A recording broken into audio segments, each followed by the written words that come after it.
उत्तरेल पार नदीसा बहुआय करुणावंत अनंत ये नामजा उत्तरेल पार दुस्तर नदीचा तुका मने साक्षी आले तरी केले प्रगट उत्तरेल पार दुस्तर नदीचा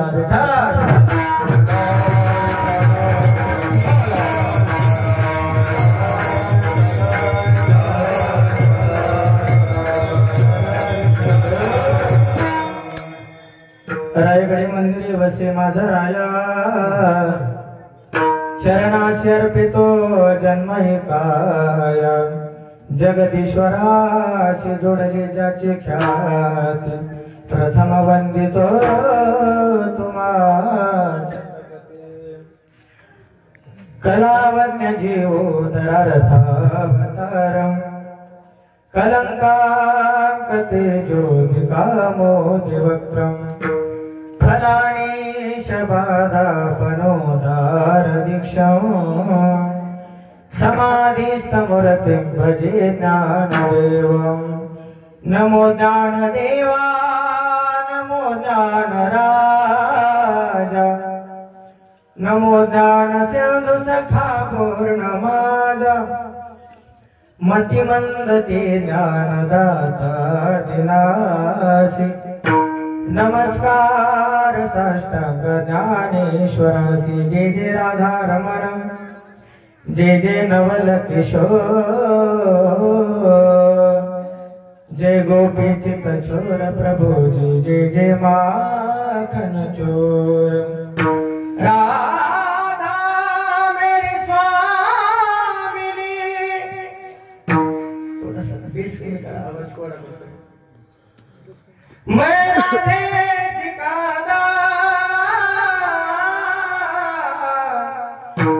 जन्म जन्म मोहि दीजिए श्री वृंदावन निवासम चरण सरोजम सांद्र नीलांबुताभं जगदनित पाणि मंडनाना तरुण तुलसी माला कैंधरम कैंजनेत्रम सदैव धवलासं विठ्ठलं चिन्तयामि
त्यांच्या कृपादाने कथेचा विस्तार बाबाजी सद्गुरु दास तुका सेवेला लागी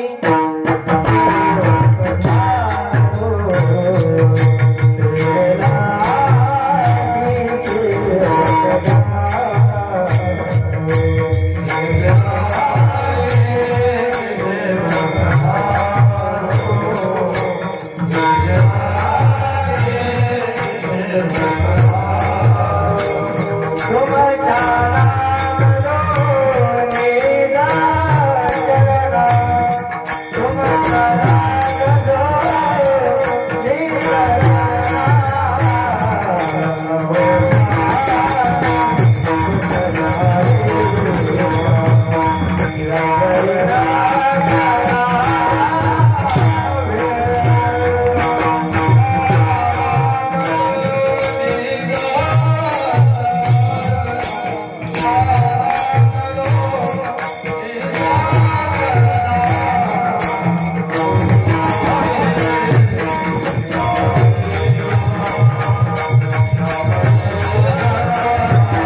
तुमच्या लागलो चरणा हो स्वामी तुकया देवा यावरी न करावा अवेरू मनोनी शरण जावे मनोनी शरण जावे सर्व भावे देवासी तो हा उत्तरेल पारभव हा दुस्तर नदीचा प्राप्त प्रसंगी सेवेकरता निवडलेला अभंग महान भगवत भक्त वैराग्याच्या मेरू सुप्रसिद्ध साधू देहू निवासी श्रीमंत श्री जगद्गुरु तुकोबर आहे.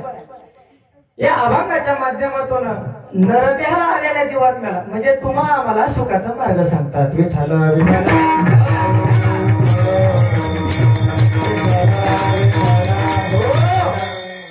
अभंगाचा विचार करणारे वक्त्याच्या दृष्टीने अगदी अल्पसा परिहार असा अगदी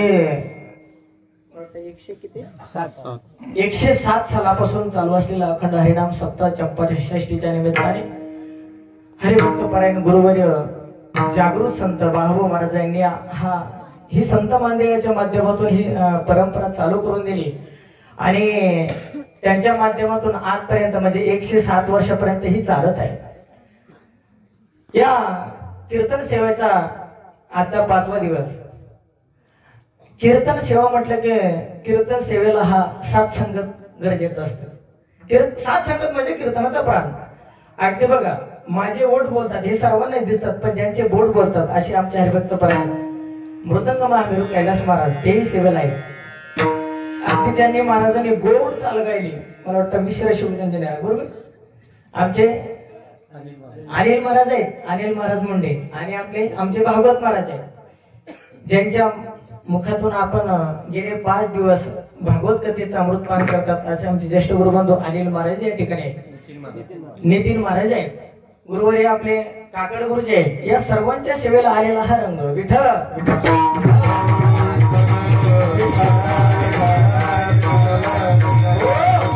अगदी बघा कीर्तन करणं म्हणजे एक त्याचा खेळ नसतो बरोबर.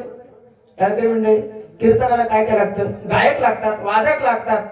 बरं दोघं असून जमत नाही कोण लागतं ऐकणारे लागतात. म्हणजे तर सगळे आहे पण प्रत्येकाचं काहीतरी कर्तव्य बरोबर. माझं कर्तव्य काय सेवेला घेतलेला अभंग ते अभंग सोडून न देता अभंग सोडवणे हे माझं कर्तव्य आहे बरोबर. आमच्या कैलास महाराजांचं काय कर्तव्य चाटा थापा न देता योग्य वेळेला चाट आणि थाप देणं कोणाचं कर्तव्य कैलास महाराजांचं आहे. अगदी आमच्या कलाकार मंडळीचं गुरुजन मंडळीचं काय कर्तव्य आहे योग्य वेळेला योग्य आणि तेही अचूक प्रमाण देणं कोणाचं कर्तव्य बरोबर. शिष्टीवाल्यांचं काय कर्तव्य योग्य सगळ्यांना तसं पाहिजे तसा आवाज देणं. तुम्ही लोक घेऊ नका मी काही म्हणत नाही. बघा माझंही कर्तव्य ठरलं कैलास महाराजांचं कर्तव्य ठरलं आमच्या कलाकार मंडळीचं ठरलं. मग तुमचं कर्तव्य काय. संध्याकाळचा टाइम आहे बरोबर जेवण जरा जास्त झालेले मग तुमचं कर्तव्य काय झोपणं. विठाला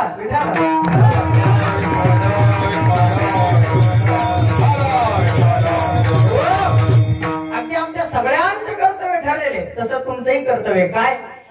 ज्या वेळेस मधलं भजन होईल त्यावेळेस काय करायचं बसल्या बसल्या काय करायचं मुखाने नामचिंतन करायचं हाताने काय वाजवायचे. विठाला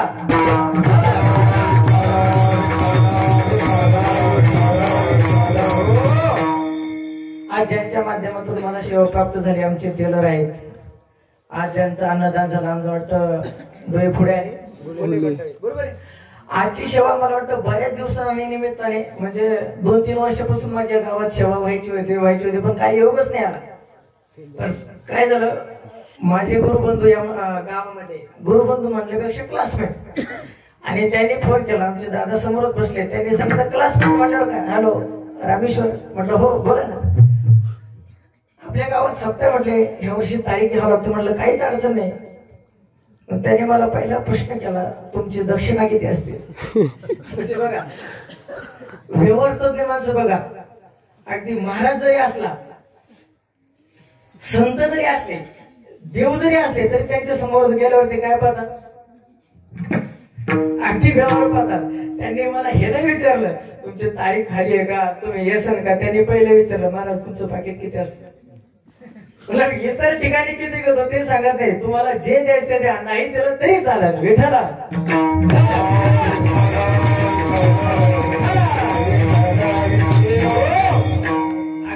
कॉलेजला माझे बरेच क्लासमेट मागे बसलेले, त्यांना वाटतं आपलं नाव घेतलं नाही त्याच्यामुळे ते रागवलेत माझ्यावर, असे पण मला आवाज देतात. पण आता काय करावं, इकडे महिला वर्ग आहे, पुरुष वर्ग आहे, तुम्ही आहे. तुम्हाला वाटत असं कदाचित महाराजांनी सगळ्यांचं नाव घेतलं पण आपलं नाव घेतलंच नाही. पण तुम्ही जाऊ पण आमच्या महिला वर्ग लगेच रागेल, काय बाई महाराज होता, अच्छा आमचं तर नाव घेतलं नाही. बरोबर आहे. मग आता तुमच्या सगळ्यांचं नाव घेतो आणि तेही एकटाच. कल्पना करा कसं घेणार. विठाला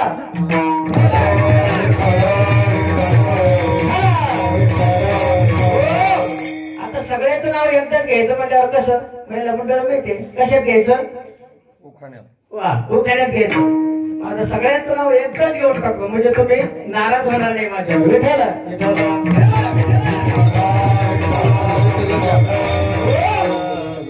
पांडुरंगाच्या चरणी फूल वाचून वागून, काय पांडुरंगाच्या चरणी फूल वाचून वागून तुम्हा सर्व सज्जनांचं नाव घेतो, ज्ञानोबरायचं मान राखून. विठाला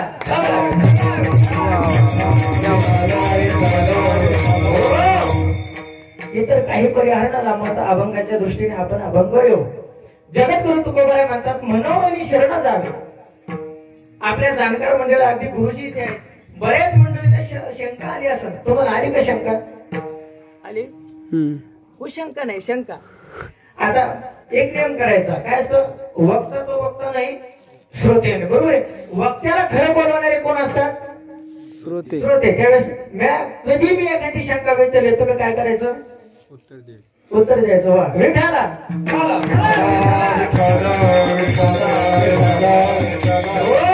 मग तुम्हाला प्रामाणिकपणे शंका आलीच असेल की तुकोबारायांनी हा शब्द का वापरला असावा, या अभंगाच्या प्रारंभी म्हणून हा शब्द का वापरला. तुकोबाराचे अनेक अभंग आहे. शरण शरण हळू म्हणतात. तुकोबाराय असं का नाही म्हटले की शरण जावे सर्व भावे देवाशी. परंतु एका शब्दाच्या माध्यमातून कदाचित तुकोबारायला आपल्याला काहीतरी गुह्य सांगायचं असं. तुकोबाराय म्हणतात मनोमनी शरण जावे. कारण काय, त्यावेळेस अनेक कारण पाहता येते पण आपण प्रामुख्याने 2-3 कारण बघू. विठ्ठल विठ्ठल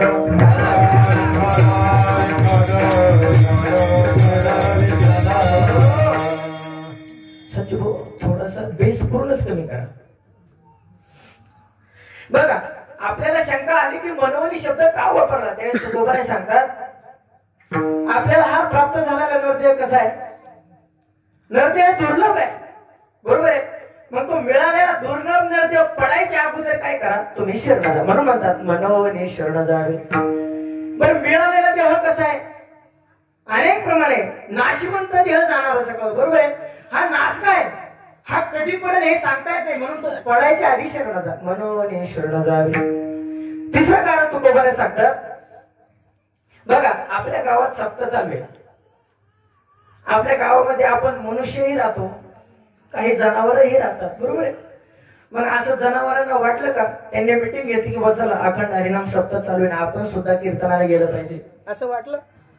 वाटणारच नाही. कारण काय, याच देहीगडे देवाचे भजन, याच देहीगडे देवाचे भजन,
आपल्याला देवाची प्राप्ती करून घेता येत नाही. बरोबर आहे. मग आपल्याला हा मनुष्य देह भेटला ना, अनमोल किमतीचा भेटला, कधी पडेल हे सांगता येत नाही. आणि याच त्यामध्ये आपल्याला देवाचं भजन करता येतं. म्हणून तरी तुम्ही काय करा, मनोनी शरण जावे. बरं तुकोबाराने एका साधकाने विचारलं, तुकोबाराने समजलो आम्हाला, तुम्ही अनेक कारण सांगितले आणि त्या कारणावर सिद्धही झालं की देवाला शरण गेलं पाहिजे, बरोबर आहे. पण सांगा ना आम्हाला जाताना कसं जायचं. त्यावेळेस तुकोबारा म्हणतात, उत्तरार्धामध्ये सांगतात की सर्व भावे देवासे. दुसऱ्या त्यांना सांगतात, तो हा उत्तरील पार भाऊ हा दुस्तर नदीचा. हो कळलं आम्हाला, आम्हाला देवाला शरणही जाऊ, जाताना सर्व भावाने जाऊ, पण तो देव काय करेल. त्यावेळेस ते दुसऱ्या चरणात सांगतात, तो हा उत्तरील पार भाऊ हा दुस्तर नदीचा. हो आम्हाला कळालं, हो तो आम्हाला या जन्म मरणाच्या फेऱ्यातून नक्कीच तरुण नाही. पण तू को आहे, तुमचा जर देव आहे तरी कसा. त्यावेळेस तिसरे चरणात सांगतात, बहु आहे करुणावंत अनंत हे नाम. तो खूप करुणावान आहे आणि अनेक त्याला नाव आहे. तुम्ही कोणत्याही नावाने जरी हाका मारले तरी तो प्राप्त होतो. विठ्ठल विठ्ठल.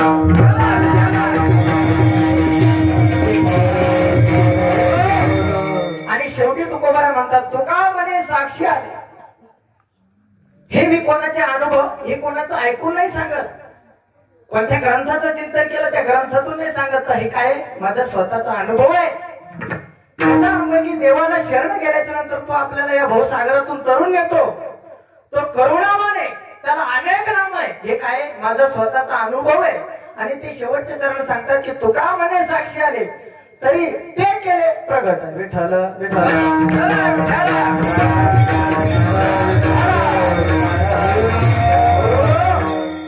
बघा अभंगाच्या अनुषंगाने विचार करत असताना आपण प्रत्येक जण जीव जन्माला येतो.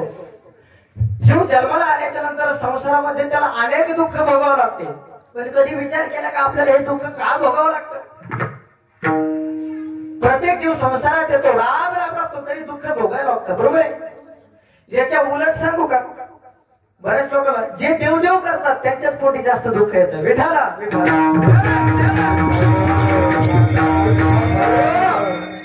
जेवण जगत असताना आपल्याला 4 वर्ग पाहायला भेटतात. किती किती वर्ग. प्रत्येकाने एक एक वर्ग ध्यानात ठेवायचं म्हणजे आपल्याला शेवायला सोपं जाईल. पहिला वर्ग काय करतो, केवळ प्रपंच करतो, बरोबर आहे. पहिला वर्ग काय करतो, केवळ प्रपंच करतो. दुसरा वर्ग असा तो केवळ परमार्थ करतो. तिसरा वर्ग असा आहे तो प्रपंचही करतो आणि परमार्थही करतो, पण परमार्थाच्या आड प्रपंच करतो. आणि चौथा वर्ग असा आहे तो प्रपंचही करतो आणि परमार्थही करतो, पण प्रपंचाच्या आड परमार्थ करतो. विठ्ठल विठ्ठल.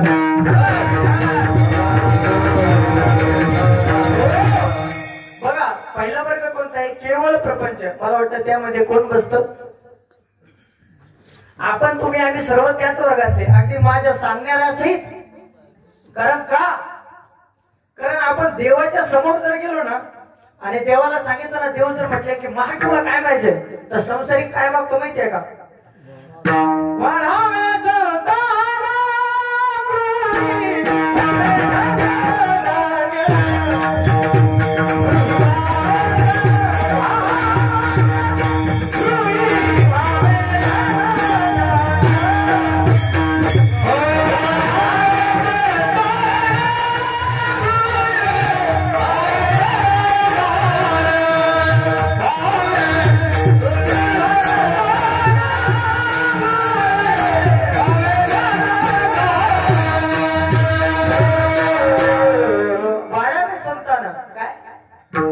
आपल्या कुळाचा उद्धार व्हावा, कुळ वाढावा आणि घरामध्ये काय असावा, गृही व्हावे धनधान्य, ही कोणाची मागणी आहे.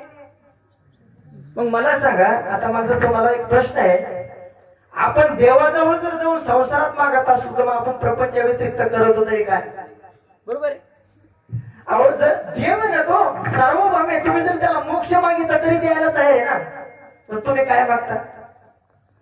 प्रपंच करणारा काय मागतो, देवासमोर जरी गेला तरी काय करतो, प्रपंचातला संसारातच मागतो, बरोबर आहे. मग या वर्गामध्ये कोण मोडतो, अगदी तुम्ही आले, बरोबर आहे. आता मला दुसरा वर्ग कोणता होता, नाही सांगताय ना, टावर खालीच रेंज नाही. विठाला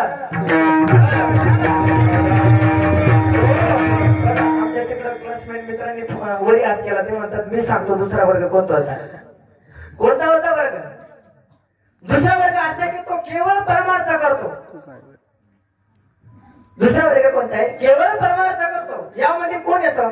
सकल संत मंडळी येतात. घेईन विचार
गोड सावशिटीसाठी सर्वांनी टाळ्या वाजवा.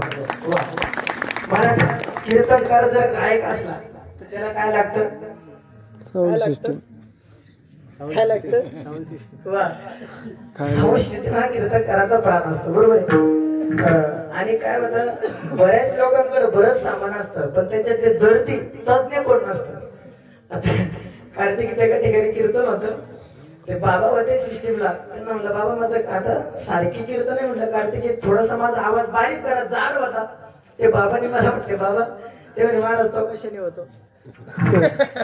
म्हणलं बाबा इथून जर सुरुवात असली तर तुम्ही काहीच करू नका. विठ्ठल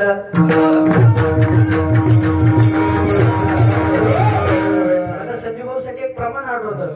तो का म्हणे ते पाहिजे जातीचे येड्या का बळाची काम नाही. विठ्ठल विठ्ठल.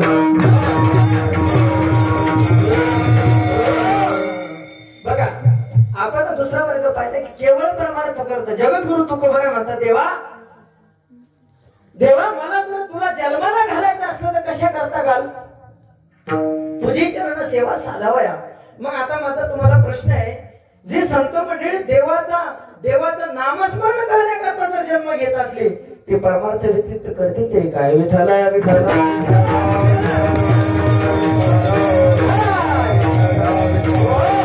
आपण पहिला वर्ग पाहिला केवळ प्रपंच करतो. त्यामध्ये कोण आहे? तुम्ही आले. बरोबर आहे. दुसरा वर्ग पाहिला केवळ परमार्थ करतो. बरोबर आहे. त्यामध्ये कोण आहे? संत मंडळी आपल्याला पाहायला भेटतात. बरोबर आहे. पण तिसरा वर्ग आपण बोललो होतो कोणता? तुम्ही जोपर्यंत सांगत नाही तोपर्यंत मी पुढेच जात नाही. तुम्ही तशीच बसा, मी असंच उभा राहतो. विठ्ठला.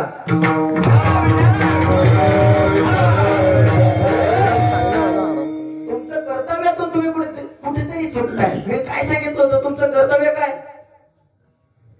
महाराजांनी एखादा शब्द विचारला तर त्याला प्रत्युत्तर देणं. कोणाचं कर्तव्य सांगितलं होतं मी? बरोबर आहे. मग तुम्ही तुमच्या कर्तव्यातून चुकताय की नाही? कर्तव्यातून चुकलं की त्याला दुःख भोगावं लागतं. महाराज व्यवहारामध्ये बघा, आई वडील जर आपल्या मुलाला संस्कार द्यायचे राहिले, विसरून गेले किंवा चूक झाली तर मुलाकडून त्यांना दुःख भोगावं लागतं. बरोबर आहे. भोगावं लागतं का नाही? किंवा एखाद्या आपण जर समजा पतीचं कर्तव्य जर विसरलो तर पत्नीकडून त्याला दुःख भोगावं लागतं. बरोबर आहे. आई वडिलांचं कर्तव्य जर चुकलो तर मुलाकडून दुःख भोगावं लागतं.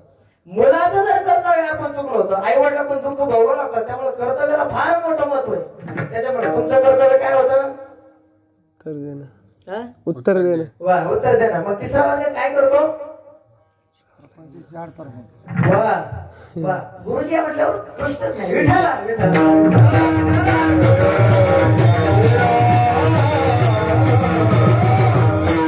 मला तरी वाटतं तुम्ही शरीराने जिथं काय करू.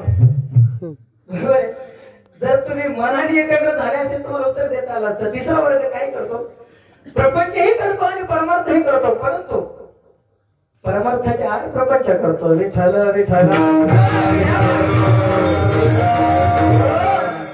बघा व्यवहारामध्ये परमार्थाचे आड प्रपंच करतो. एक छोटेस तुम्हाला एक दृष्टांत सांगतो, लगेच लक्षात येईल. एका गावामध्ये एक दुकानदार राहायचा. बरं, दुकानदार एवढा सात्विक होता तर काय करायचं तो? रोज सत्यनारायणाची पूजा करायचा. बघा किती सात्विक असेल तो. अहो आपलं जर समजा एखाद्या घरामध्ये मंगल कार्य झालं तरी आपल्याला तो सत्यनारायण विधी करायचा असला तरी कमीत कमी ते कार्य झाल्याच्या नंतर 7-8 दिवस लागतात. बरोबर आहे? बरोबर आहे का? दुसऱ्या दिवशी होतं अगदी 7-8 दिवस लागतात. पण तो काय करायचा? रोजच सत्यनारायण करायचा. पण झालं काय, त्यावेळेस त्या गावात सप्ताह आला. म्हणजे असा सप्ताह आल्याच्या नंतर त्या ठिकाणी माझं कीर्तन होतं, म्हणजे एखाद्या महाराजाचं कीर्तन होतं. पण गेल्याच्या नंतर महाराजांना वाटलं भाऊ काय माणूस आहे, रोज सत्यनारायण करतो. तो कोण होता? ब्राह्मण. विठ्ठल.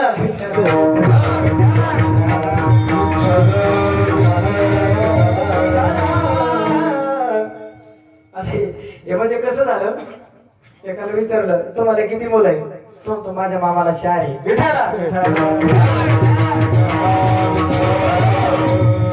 दुकानदार आहे, बरोबर आहे. दुकानदार आतापर्यंत काय करायचा? रोजच सत्यनारायण करायचा. मग त्या गावात ते महाराज गेले, कीर्तन होतं, त्यांना त्यांच्याच घरी बैठक केली. मग त्या महाराजांनी विचारलं बा काय सत्पुरुष आहे, रोजच सत्यनारायण घालतोय, बरोबर आहे.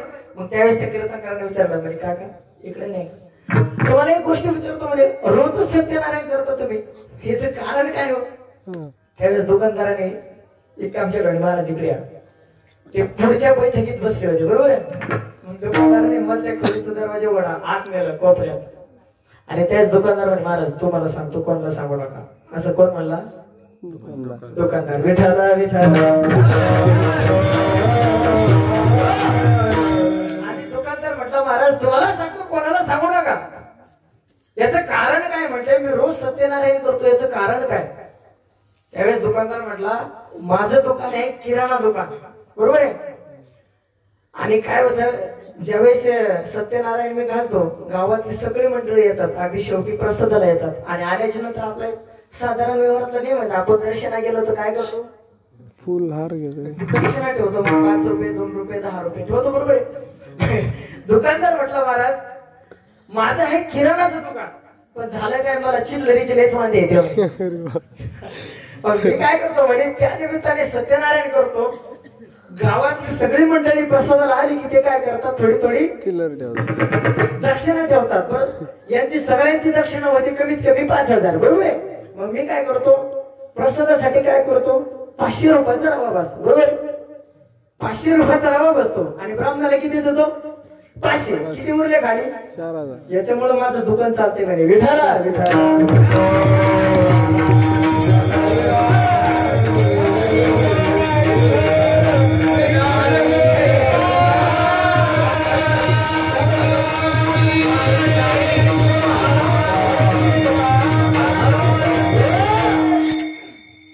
म्हणजे हा वर्ग काय करतो, प्रपंचही करतो, परमार्थही करतो, पण आपल्याला परमार्थाची आड काय करतो, दुकान चालवणं म्हणजे त्याचा प्रपंचच आहे, बरोबर. म्हणजे परमार्थाच्या आड प्रपंच करतो. विठ्ठल विठ्ठल.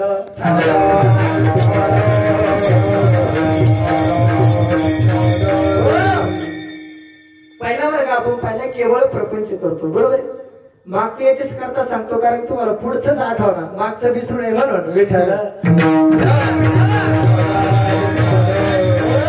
पहिला वर्ग प्रपंच करतो, दुसरा वर्ग केवळ परमार्थ करतो, तिसरा वर्ग काय करतो, प्रपंचही करतो, परमार्थही करतो, पण काय करतो, परमार्थाच्या आड प्रपंच करतो.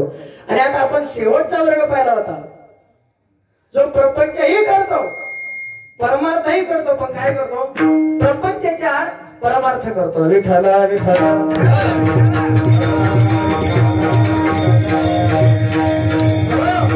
कांदा मुळा भाजी,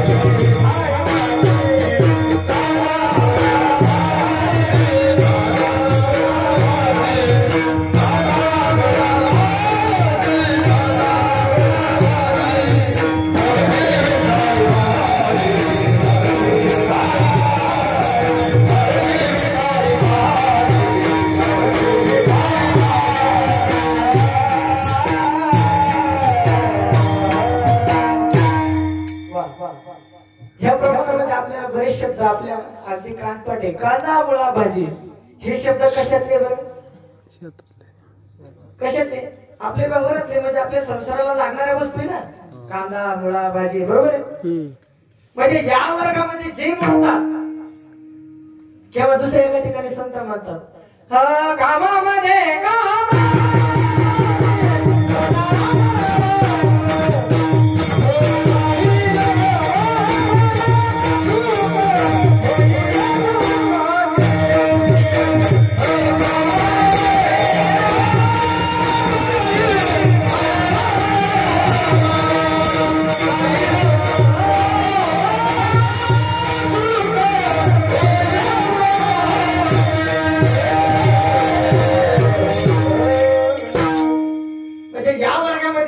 ते काय करतात दिसताना आपल्याला प्रपंचात दिसतात परंतु प्रपंचामध्ये काय करतात परमार्थ करतात म्हणजे हा तो चौथा वर्ग या कॅटेगरीमध्ये जे लोक बसतात ते काय करतात प्रपंचही करतात परमार्थही करतात परंतु काय करतात प्रपंचाचे आडपरमार्थ करतात विठ्ठला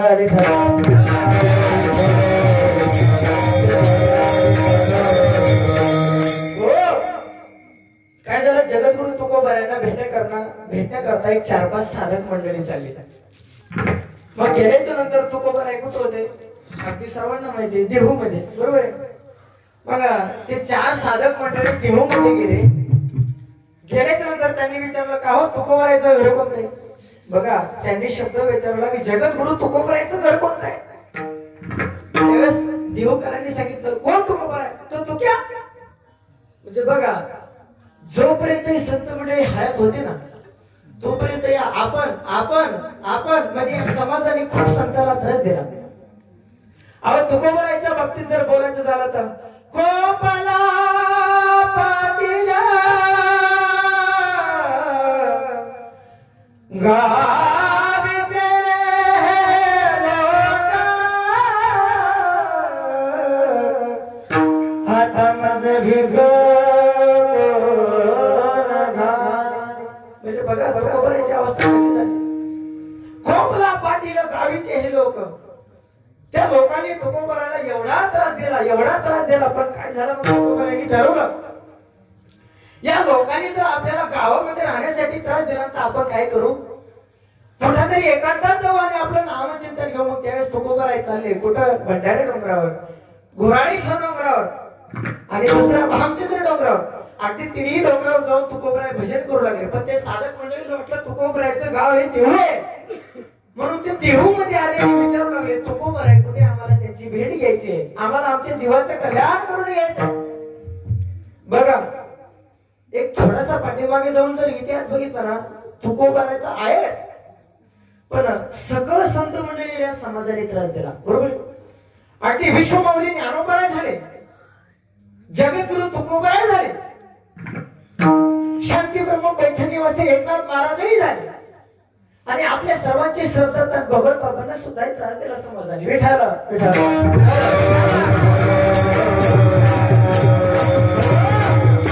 बघा ज्या ज्ञानोबारायला या समाजाने बालावस्थेत असताना मधुकरी दिली नाही त्यांच्या झोळीमध्ये चिखल माती दगड टाकले आज तो समाज तेच माऊली पण सोहळ्याला किती गर्दी असते मला 20 लाख 25 लाख हे कशाचं कारण आहे हा संतांचा महिमा आहे विठ्ठला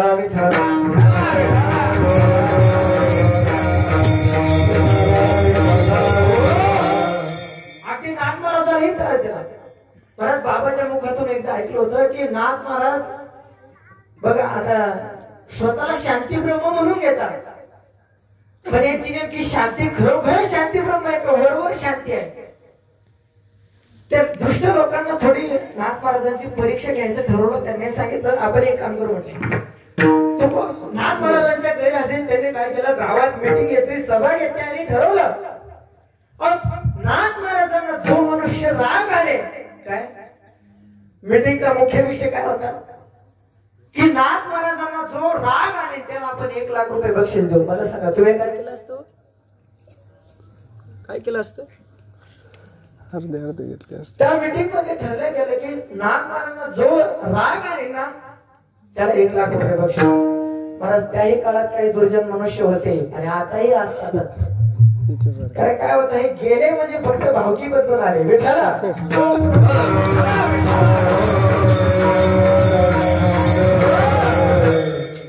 आणि त्यामुळे एका सभेमध्ये म्हटलं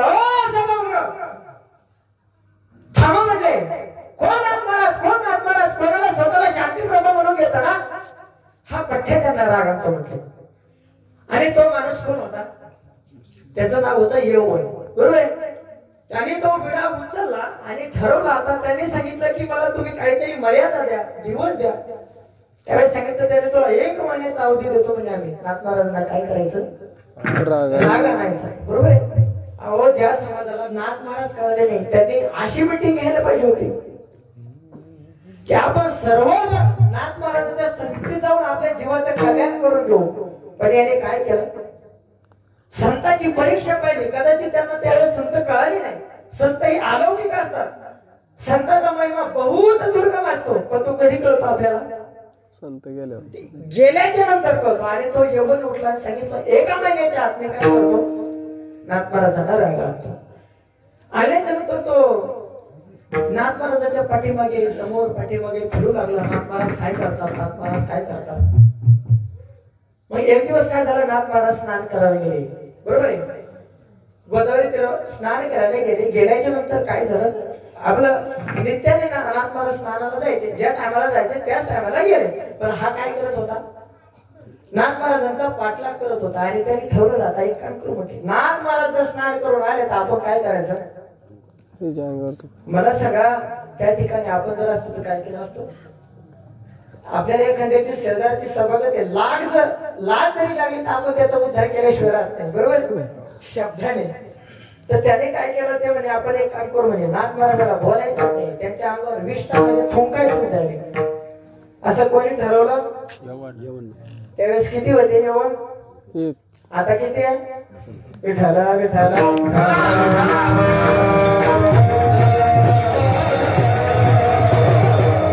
आणि ते नाथ महाराज स्नान करून आल्याच्या नंतर यवन त्यांच्या अंगावर थुंकला.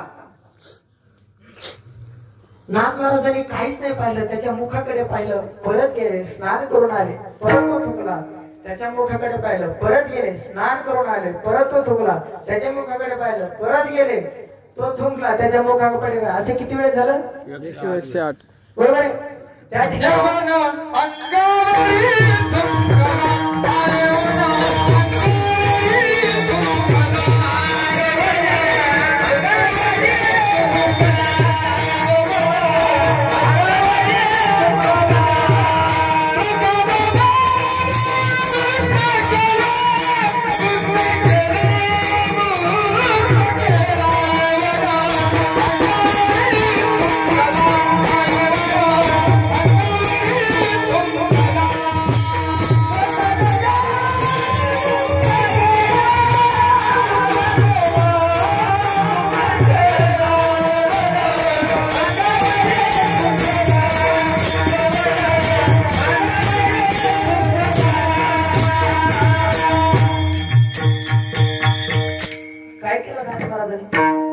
प्रसाद देऊन मुक्त केला. आणि त्यांना नाथ महाराजांनी त्यालाच धन्यता दिली. का, नाथ महाराज म्हणले अरे वना माझा नेम काय होता, रोज मी 1 स्नान करायचं. बरोबर आहे.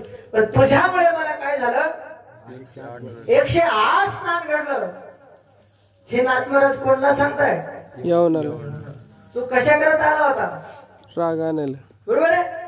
त्यावेळेस त्याने पाय धरले म्हणे महाराज चुकलो, तुम्ही खरोखर शांती ब्रह्मा. त्यावेळेस त्याला ते मान्य झालं. और नाथ महाराज तुमची जी पदवी आहे ना ही कागदावरची नाही, तुम्ही खरोखर शांती ब्रह्मा. विठाला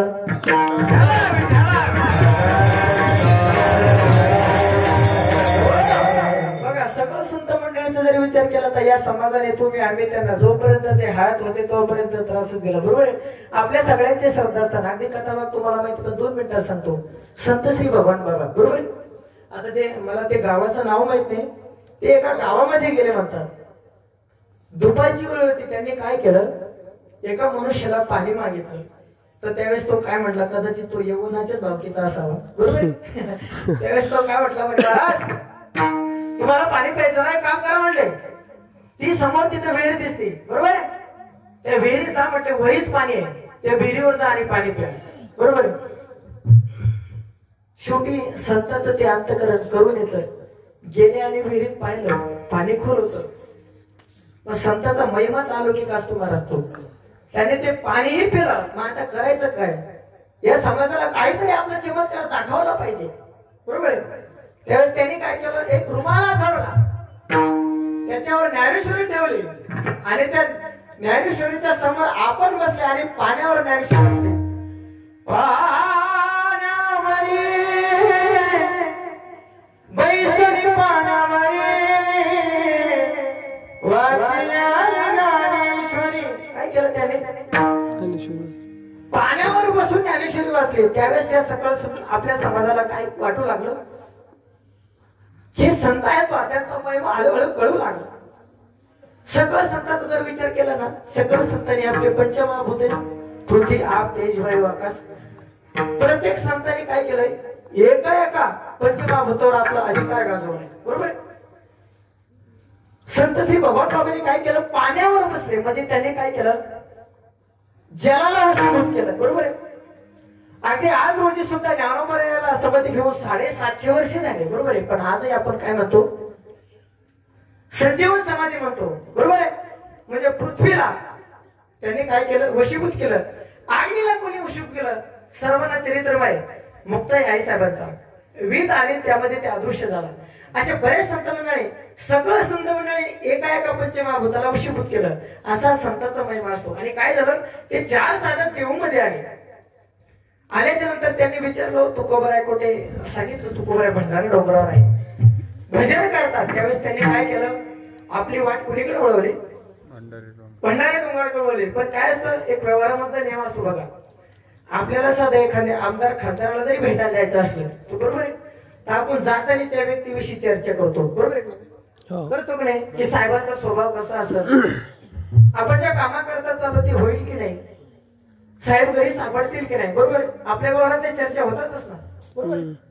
चर्चा होतात. त्यावेळेस ते 4 साधक मंडळी महाराज, ते साधक मंडळी होतात, जिज्ञासू होते, मुक्त होण्याच्या अगोदरची जी असते ना, त्या अवस्थेला होते. त्यावेळेस त्यांनी तुकोबराविषयी चर्चा केली. काय झालं, तुकोबराविषयी ते चर्चा करायला गेले. अहो, आपण तुकोबराचं जर जीवन पाहिलं तर तुकोबरे आपल्याला धर्मनिष्ठही दिसतात, तुकोबरे आपल्याला वेदनिष्ठही दिसतात, तुकोबरे आपल्याला नामनिष्ठही दिसतात. त्यावेळेस पहिल्या साधकांनी विचार केला, का रे, म्हणजे मला तरी वाटतं तुकोबरे धर्मनिष्ठ असतात. इतरांना काय वाटलं, काय तुला नेमकं कशावरून वाटतं तुकोबरे धर्मनिष्ठ आहे, बरोबर आहे? नेमकं कारण सांगा मला की तुम्हाला धर्मनिष्ठ वाटतात. त्यावेळेस त्यांनी सांगितलं, तुकोबरा एका ठिकाणी म्हणतात ना, वारकऱ्याचा धर्म सांगतात, विष्णू माया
वैष्णवांचा धर्म संपूर्ण जग हे विश्वमय पाहणारे हा धर्मनिष्ठ दिसतात तुकोबरा याच्यावर. त्यावेळेस दुसरा साधक म्हटला, अरे थांब, तुकोबराय मला धर्मनिष्ठ आहे, पण तुकोबराय मला काय वाटतं प्रामुख्याने वेदनिष्ठ असावे.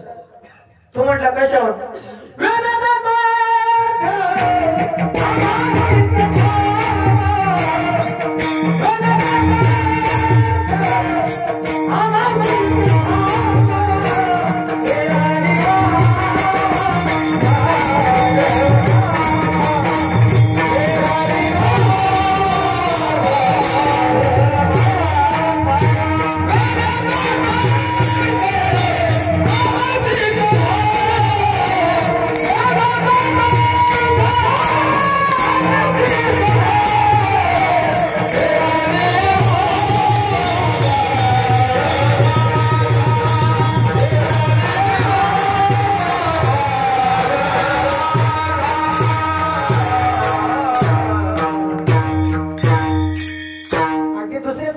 पटवून दिले की तुकोबराय वेदनिष्ठ आहे. तिसरा साधक म्हटला, अरे मला तर तुकोबराय नामनिष्ठ वाटतं. कारण काय तुकोबराय म्हणतात, हाकारोनी सांगितो का नाम घेता राहू नका, एक क्षण सुद्धा आपला नामाच्या व्यतिरिक्त जाऊ देऊ नका. असं कोण सांगतं?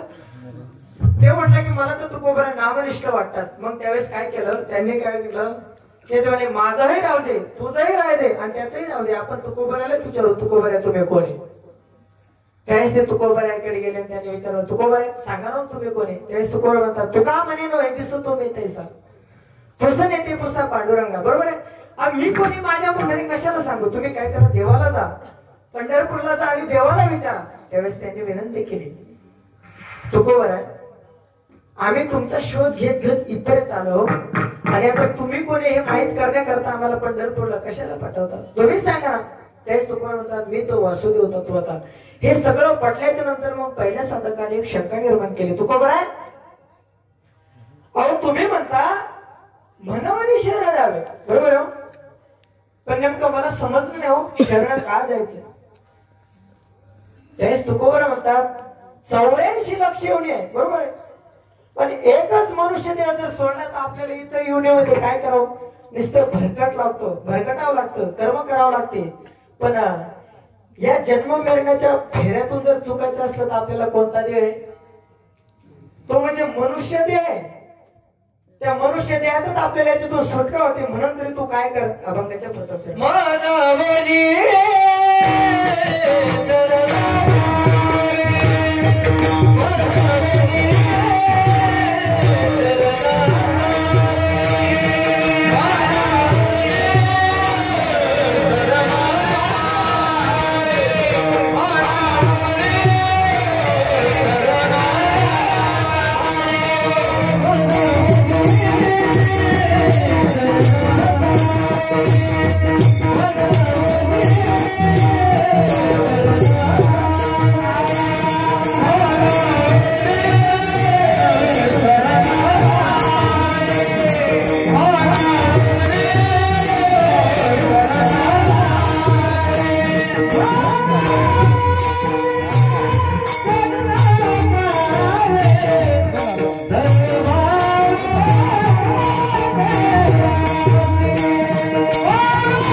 कीर्तनाचा प्राण असतो.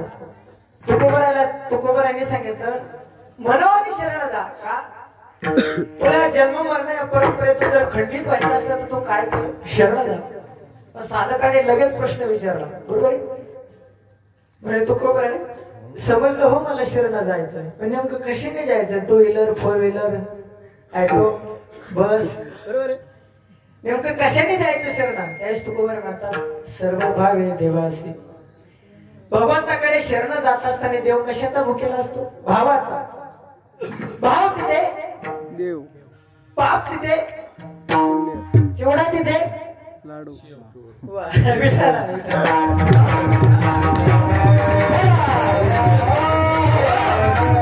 भाव तिथे देव, पाप तिथे भेव, बरोबर आहे? देवाला काही लागत नाही, केवळ भाव पाहिजे. अंतरीची घेत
लगेच त्याचा प्रश्न उपस्थित केला. तुकोबराय, अहो तुम्ही सांगितलं आम्हाला ते समजलं, देवाला शरण जायचं, का जायचं तेही समजलं, जाताना सर्व भावाने जायचं हेही समजलं, पण का आम्ही देवाला शरण जाऊ, जाताना सर्व भावाने जाऊ, पण तो देव काय करील? अभंगाच्या दुसऱ्या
पार बहात तरळीचा. बरोबर आहे.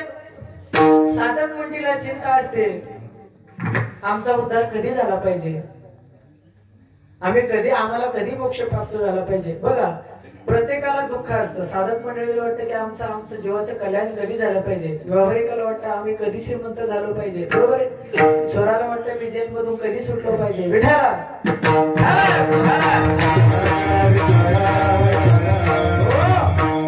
व्यवहारामध्ये प्रपंचामध्ये प्रत्येकाला काही ना काही दुःख आहे. अगदीच्या जन्माचं असलं, जीवन जगताना असलं, अंतकाळाचं असलं, पण प्रत्येकाला दुःख आहे. कोई तन दुखी, कोई मन दुखी, कोई धन बिना रहता उदास. थोड़े थोड़े सब दुखी, सुखी राम के दास. प्रत्येकाला काही काही दुःख आहे, पण सुखी कोण आहे? सुखी राम के दास. म्हणजे जो परमार्थात आहे, देवाचं नामचिंतन करतात ते काय सुखी आहे. दुसऱ्या साधकाने जो विचारलेला प्रश्न आहे त्याला त्याचं उत्तर भेटलं की तू त्या देवाला शरण गेला, जाताना सर्व भावाने गेला, तो काय करेल? या जन्म मरण्याच्या फेऱ्यातून तुला नक्कीच तरुण येईल. बरोबर आहे. बघा रामायणामधला एक प्रसंग आहे. ज्यावेळेस प्रभू रामचंद्रांना वनवास झाला, वनवास झाल्याच्या नंतर ते वनवासाला निघाले. पहिला मुक्काम तामसा नदीच्या शेजारी पडला. बरोबर आहे. तिथून ते रात्रीच निघाल्याच्या नंतर त्यांना पुढे गेल्याच्या नंतर तामसा नदी आडवी आली. नदी पार करायची होती. त्यावेळेस त्याने काय केलं, त्यांचा प्रभू रामचंद्राचा बालपणीचा मित्र निशांतराज गोळ, बरोबर आहे, त्याने काय केलं, ते म्हणजे थांबा इथे नावाडी आहे. त्याने नावाड्याला आवाज दिला, ए नावाडी इकडे. आल्याच्या नंतर त्या नावाडीने दुरूनच पाहिलं महाराज. तो ईश्वर देव, काही महापुरुष, काही संत देव, अगदी त्यांच्या मुखाकडे पाहिल्याच्या नंतरच लक्षात येतं यांचा अधिकार काय असावा. बरोबर आहे. त्या नावाड्याला मनोमन कळला हा ईश्वर आहे, याने अवतार धरलेला आहे, रावणाचा विनाश करण्याकरता अवतार धरलेला आहे. त्याने सांगितलं काय सेवा करू. तेव्हा त्या सगळं संत मंडळी सांगितलं राम लक्ष्मण सीता निशांतराज गोळ सर्वांनी सांगितलं की आम्हाला या तीरावर पहिल्या तीराला जायचंय. काय करू, तुझी नाव आण बाबा. नाव आणल्याच्या नंतर त्यांना त्या नावाड्याने या सगळ्या मंडळीला नावेमध्ये बसवलं. बसवल्याच्या नंतर या तीरावर पहिलं तीराला म्हणजे नदीच्या अलीकडल्याकडून पलीकडल्याकडे नेलं. आणि महाराज तो देव आहे, ईश्वर आहे. आपण एखादं कार्य केल्याच्या नंतर त्याचा मोबदला आपल्याला निश्चित भेटणार आहे. त्यास बरोबर वाटलं, आपण याच्या नावेमध्ये प्रवास केला, या तीराला आलो, बरोबर आहे, तर याला काहीतरी दिलं पाहिजे. त्यास प्रभुरामचंद्राने जानकी सीतामातेकडे बघितल्याच्या नंतर त्यांना मनात काय कळायचं कळून गेलं. त्यांनी काय केलं, आपल्या हातातली अंगठी केली आणि प्रभुरामचंद्राच्या हातावर ठेवली. त्यावेळेस नावडी म्हणतोय, प्रभू हे काय करता तुम्ही?